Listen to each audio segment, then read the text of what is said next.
অহংকার ছেড়ে দিলে ত্যাগ আসে, আর ত্যাগ থেকেই উদারতা চলে আসে। আমরা সবাই যদি ভালো থাকি অবশ্যই দেশ ভালো থাকবে। মানুষ ঝগড়া মারামারি কাটাকাটি এগুলো যাতে না থাকে, মানুষ যাতে সুন্দরভাবে জীবনযাপন করতে পারে। ছোটবেলায় আমার দাদা দাদু আমার বাবাকে যেভাবে আগলে রেখেছেন ওটাই আমাদের মাঝে ট্রান্সপারেন্ট হয়েছে।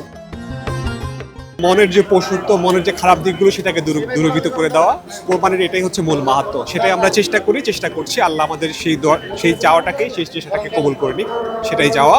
আর সর্বোপরি মুসলিম উম্মার জন্য আমরা দোয়া করি যাতে আমরা সব মুসলিম মিলে, সব ভাই ভাই মিলে, সব বন্ধু মিলে, সবাই মিলে ভালো থাকতে পারি। এটাই আলটিমেট চাওয়া। আমরা যে যত বেশি স্যাক্রিফাইস করতে পারবো, ছাড় দিতে পারবো, এই বন্ধন আমরা কন্টিনিউ করতে পারবো ইনশাল্লাহ। তো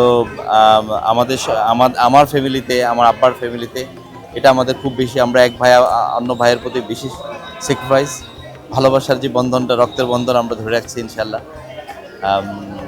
আমার মনে হয় যে এই স্যাক্রিফাইস করতে পারলে ইনশাল্লাহ এটা কন্টিনিউ করা যাবে, সমাজ ভাঙবে না। অন্তর যদি বা শরীর যদি অনেকবার সাবান দিয়া টন সাবান দিয়া ধুয়ে নেই হবে না, কিন্তু আমাদের অন্তরটা আগেই ত্যাগ দিয়েই পরিষ্কার করতে হবে। পুরা বাংলাদেশটা এক পরিবারে হয়ে যাবো, এক পরিবারে মানে হিন্দু মুসলমান খ্রিস্টান যাই যাবো, সবাই আমরা এক পরিবারে থাকবো, বাস করবো ইনশাল্লাহ। দুই ছেলেকে নিয়ে আসছি, ওরা এনজয় করে, আমি এনজয় করি। ওদেরকে নিয়ে আসলে আর ভালো লাগাটা আরেকটু বেড়ে যায়। আল্লাহর নির্দেশ পালন করার জন্য আমাদেরকে যেমন সবচেয়ে প্রিয় জিনিস ত্যাগ করতে হবে, তেমনই আমাদের ভিতরে যে ইসলামী যে বিধানগুলো আছে সেগুলো আমাদেরকে মেনে চলতে হবে।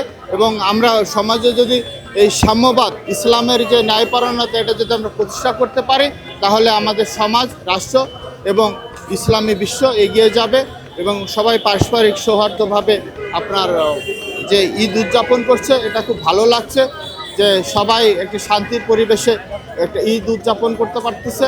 সবার মধ্যে একটা আনন্দ, একটা খুশি আছে, এটা ভালো লাগতেছে।